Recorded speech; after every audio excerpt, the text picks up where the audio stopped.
million for the average home around Denver. Not the high end, the average.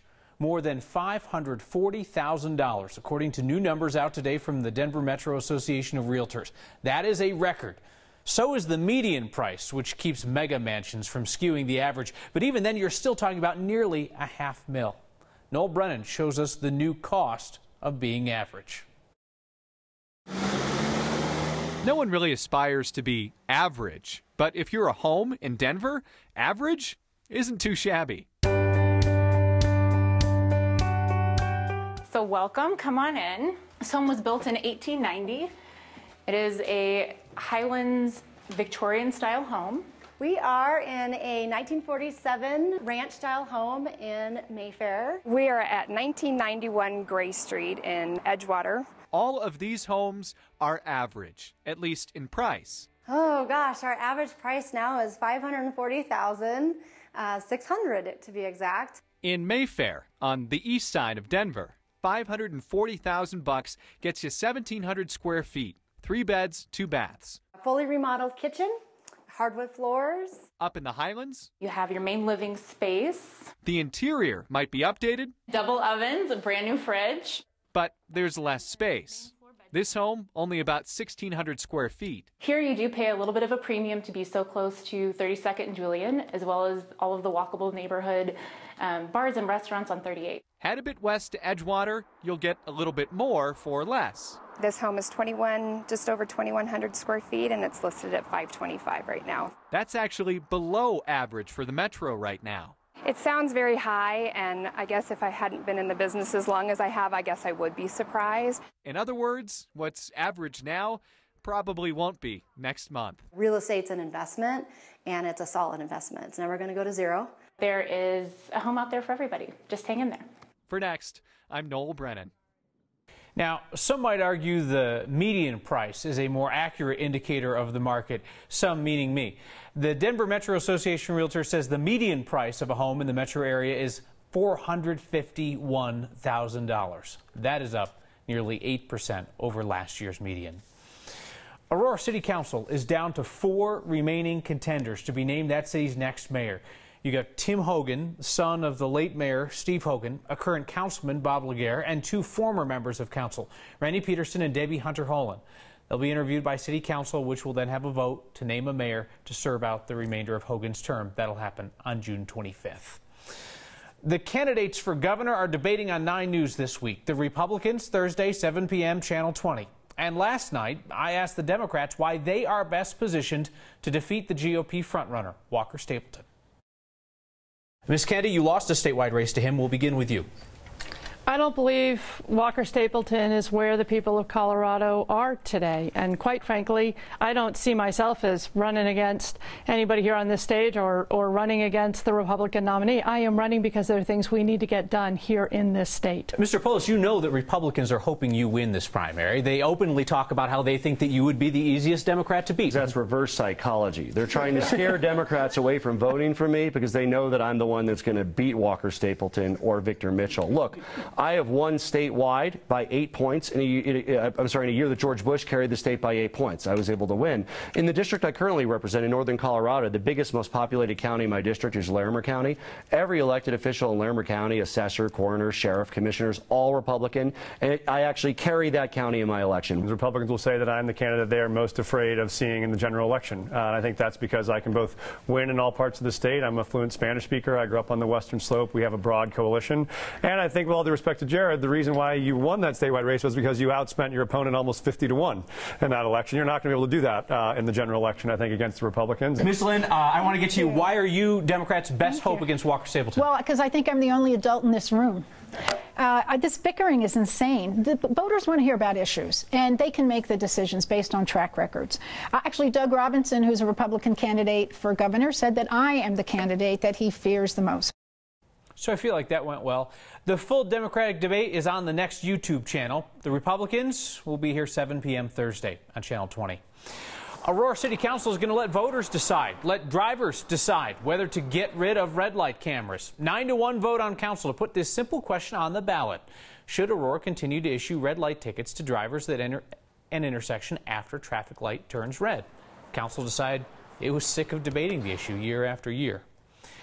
I'm guessing a good number of Coloradans found out our state has a civil rights commission just yesterday, when that commission got publicly slapped down by the U.S. Supreme Court for anti-religious bias. This is in the case of the cake maker who didn't want to make a wedding cake for a gay couple. Our Marshall Zellinger explores what exactly the Civil Rights Commission does and what might happen to it next. We cover the Civil Rights Commission so infrequently, this video from 2014 is about the only video we have of any of its meetings. There have been many attempts to justify that kind of discrimination. Not coincidentally, this was when the commission held one of two public hearings on the Masterpiece Cake Shop case. The same commission that was taken to task by the U.S. Supreme Court ruling yesterday that determined it was hostile toward the religious beliefs of baker Jack Phillips. None of the commissioners that decided the cake shop case are still on the Civil Rights Commission, which sometimes meets in this downtown Denver conference room. The commission helps decide complaints of discrimination at the hands of employers, landlords, and businesses. How the commissioners are picked and who they are were the subject of a debate at the state capitol this year. How do we make sure that the people sitting on this commission are free from discrimination themselves? So it's important that we do vet all of those who are appointed or who are seeking an appointment to be on the commission. Democratic State Representative Leslie Herod helped craft the commission's future. Moving forward, all 7 members will still be picked by the governor and confirmed by the state Senate. 3 Democrats, 3 Republicans, 1 unaffiliated, and 3 need to represent businesses. You've got to make sure that they're free from biases, whether that be pro-LGBT biases, for instance, or anti-LGBT biases. We have to make sure that they are able to be fair in this process. That's the #1 priority. In a trio of tweets, Republican State Representative Dave Williams said he pulled the bill title, meaning he's going to sponsor a bill next session, to reform the commission to ensure it doesn't harm people of faith again. He tweeted, "We'll call it the Jack Phillips Act." Part of the reforms at the Capitol this year, before yesterday's ruling, include a performance audit of the commission, Kyle. I asked Williams there. He told me that he was going to seek advice from the Trump administration. And I'm like, well, why are you going to seek advice nationally for a state commission? He said they were well involved in the cake shop filings, and he thought it would be invaluable to get the input from the White House. Stand by for that. All right, Marshall, thank you.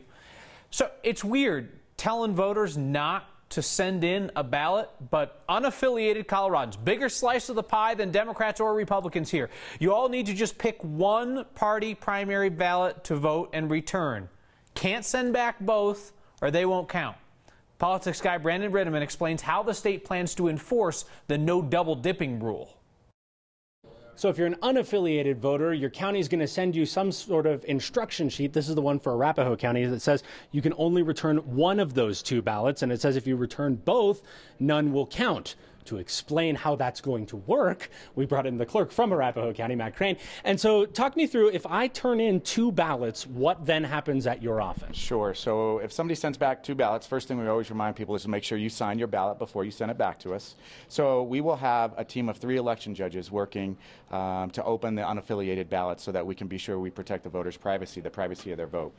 So when they open the ballots, if we see when it's opened up and we see that a voter has returned both the Republican Party ballot and the Democratic Party ballot, and there are choices made on both ballots, then neither vote will count. So we will go into their voter registration record and mark their ballot as rejected for returning 2 ballots, and unfortunately they will have disenfranchised themselves for this election. They get tossed aside, they don't get run through the machine. That's correct. All right. That's because correct. once that gets separated from the envelope, it's a live ballot, it gets counted. That's right. That's absolutely so right. They go into do not count pile. That's right. Yeah. All right. What if they don't fill out one of those 2 ballots? Should we get a ballot that's voted and a ballot that's not, then we will count the ballot that is voted, and then we will, of course, separate the ballot that hasn't been voted. But makes more work for you, so please don't do that? That's right. Our preference is to just have people send 1 ballot back. You can tear or shred up the other ballot and throw it away. Send us 1 ballot back, sign your envelope, and everything will be okay. All right. So before you make the choices on the ballot, choose one of the ballots, put one of them aside, and turn in the one you want. All right. A lot of you are going to be seeing ballots arrive today. If you don't get something by early next week, call your county's election office to check. You have 3 weeks from today to return, again, 1 ballot. We tied a record today. I want to thank everybody for their hard work on that. In return, we'll get a little bit cooler tomorrow. Your best guesses about Denver's mystery backyard pit, and we'll consult a former geologist turned governor who's highly interested in solving the riddle. And we all laughed at the llama photo without knowing that they're actually kind of famous in Colorado. That's next.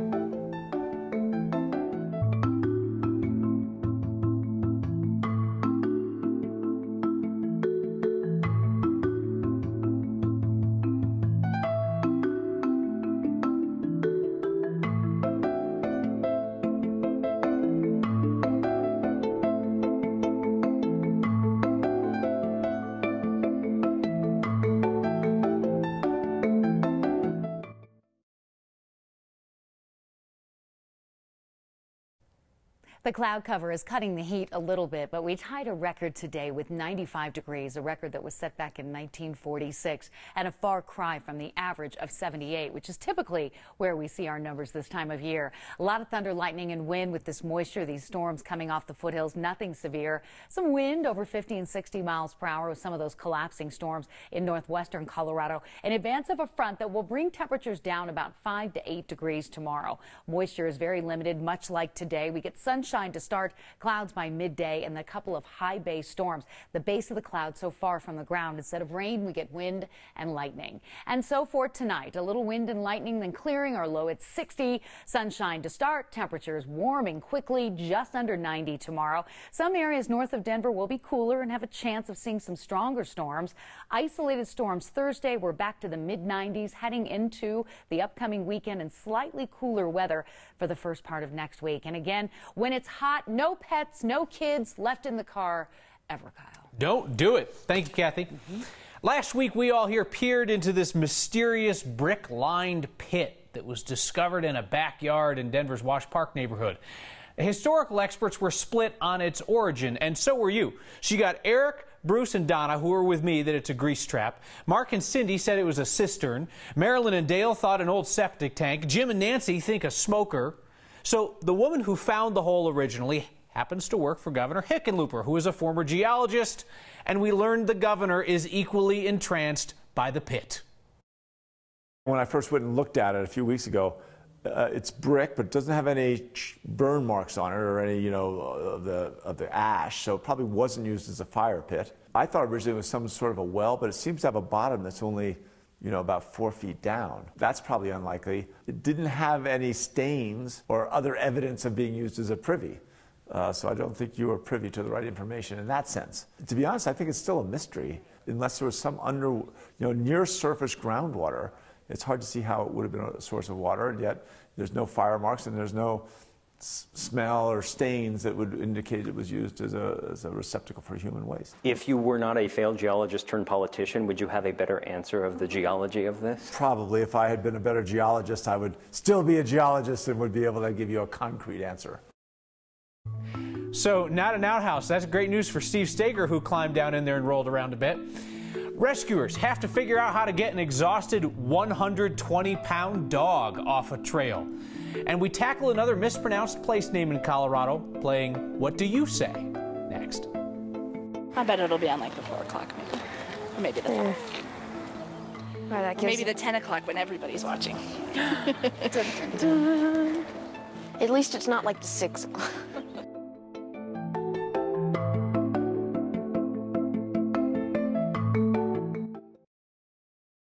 Evergreen Fire Rescue had a different kind of call over the weekend. Stranded victim was described as 5.5 years old, 120 pounds, dehydrated, and hairy. A Pyrenees named Cato. Maxwell's Falls is a wonderful trail up here in Evergreen. It's got some ups and downs, some steep parts, some areas that, you're going to get a good workout. You're in the foothills when you're up here, especially on those trails. Evergreen Fire Rescue, what we see is, of course, more people that come and visit our community. Occasionally you'll run into some folks that may have a problem or two. This is one of those calls that we heard dog in distress, and a bunch of us showed up. And he was a Great Pyrenees. Their 4-legged critter was exhausted, couldn't get up. When we got down to him, he gave us the same look that any other patient would have. Thank goodness you're here. He was alert, but he needed some help. And so we loaded him in just like we would any other patient. This is a Stokes basket or a litter basket. So the day before, we had a hiker down here in Elk Meadow. Slip, fell, hurt themselves, and we used the same basket, same techniques to get that person out as we did Cato. So it doesn't matter if you're little or big, if you got fur, if you don't have fur, just be prepared when you go out hiking. Denver's been doing this thing with pop-up parks, trying to gauge community interest in a permanent park placement. There's now a pop-up dog park near Broadway and Brighton Boulevard in Rhino. Rhino Art District got the permit for the off-leash park, which will run through June, and then there's another in the works for a 5-month run at Blake and Broadway. The neighborhood district is going to fund, design, construct, and maintain those, and the city will see if there's long-term interest. A truck full of llamas was the most Colorado thing we saw last week. You're just doing llama stuff at a shopping plaza in Conifer. Then Toby Stenslin shoots me an email and is like, dude, those are my llamas. They're named for Seinfeld characters. Uncle Leo on the right, Newman is the gray one, Cosmo is the white spotted one. Toby says Facebook and Instagram in Colorado are filled with photos of his llamas riding in the truck because he says people constantly slow down on the highway right next to him and snap photos with their cell phones. They sit right in his blind spot with his truck and kind of freak him out because that's the best llama viewing vantage point. He tells us the llamas are trained pack animals. They're always going back and forth to the high country. Toby insists that they are happier out in the back of the truck than closed off in a trailer where they can't see. And yes, this update was just a gratuitous excuse to show a few more llama photos. It's another edition of What Do You Say? This time we had about 30 minutes northeast of Denver. Next.